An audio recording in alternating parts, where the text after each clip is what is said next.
We're often bombarded in the news with a lot of stories about terror attacks, and to an extent, people can get desensitized by what goes on. Things are reduced to a statistic, an image of a burning building, you see some distraught faces, but the power of cinema is such that you can actually put people in the shoes of others, that you can see these sort of events from a very different perspective. My name is Anthony Maris. I'm the director of Hotel Mumbai. I was also a writer and an editor on the project. And Hotel Mumbai is a film about the 2008 Mumbai terror attacks, where a group of jihadists came from Pakistan and hit 12 different places across Mumbai, India. The narrative focuses on what went down at the Taj Hotel, where guests and staff were in this epic 3-day battle for survival.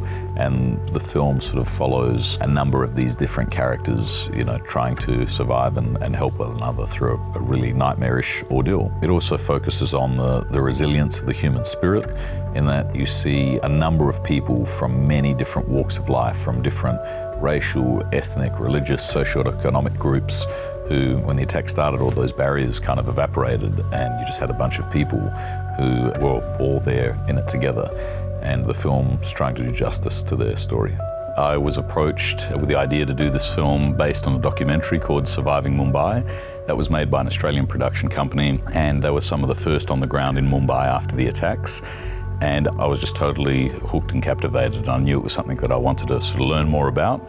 And from there, it was just a lot of research getting into what the story could be, and it kind of evolved pretty organically from there. So shooting in Australia happened because a lot of our finance came through Australian means, so it was a genuine Indian, Australian, American co-production. Another massive added benefit of doing that meant that for the first month of the production, we're able to film in a very, controlled environment, being in the South Australian Film Corporation.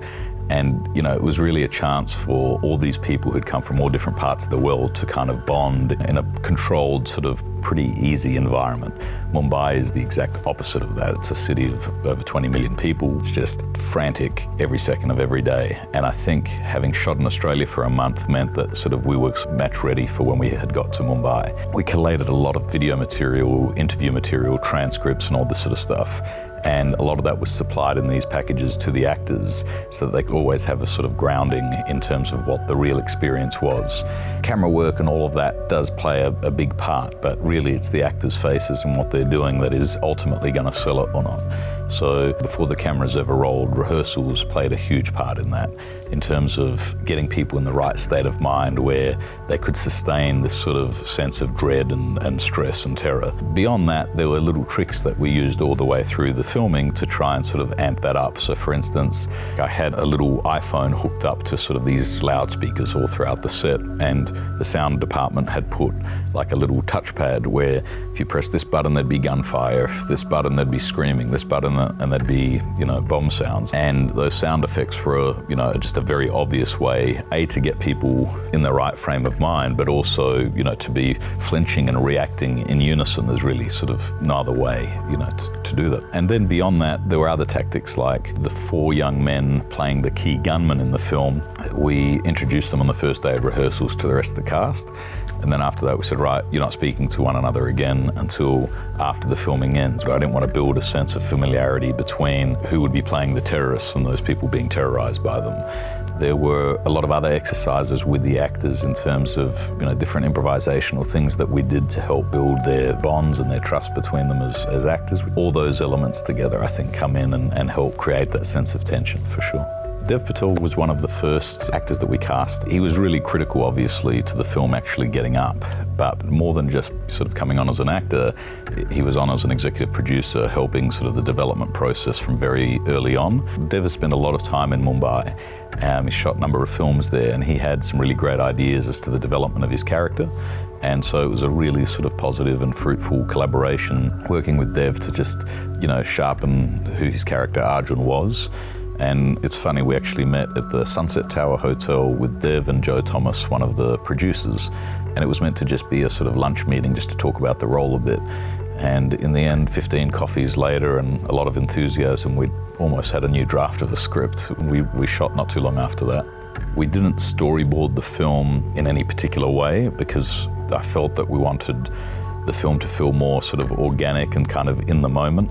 So we made a decision quite early on, rather than trying to construct the scene for the camera in the rehearsal process, brought Nick in, my cinematographer, and just kind of let the actors do their thing and let them find the space. Went to a lot of the real life locations that we were shooting in and sort of watched it play out, and then sort of reverse engineered it almost, where the scene would play out, the actors would do their things, and then we'd sort of look through the rehearsal period. Where can we bury the cameras? What angles can we do what?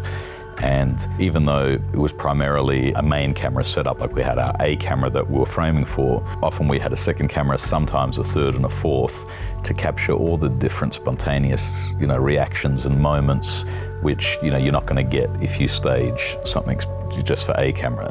Hotel Mumbai, I think, is a story made for the big screen. It's a very experiential film in that one of the main goals was to try and put people in the place of the guests and staff of this hotel that was under siege. We premiered at the Toronto Film Festival last year in a cinema of about 2,000 people, and you could literally hear a pin drop, in the silent moments. You could hear everyone gasp at the same time. And I think obviously every filmmaker will say it, but there's an energy to people sitting in a dark room and communally experiencing something. And on the big screen and with the proper sound, I think you get that experience in a very different way to how you would on a television set. Hotel Mumbai is coming out 14th of March. It's a national release across Australia, and really keen to see how it goes, and hopefully it resonates with the Australian audiences.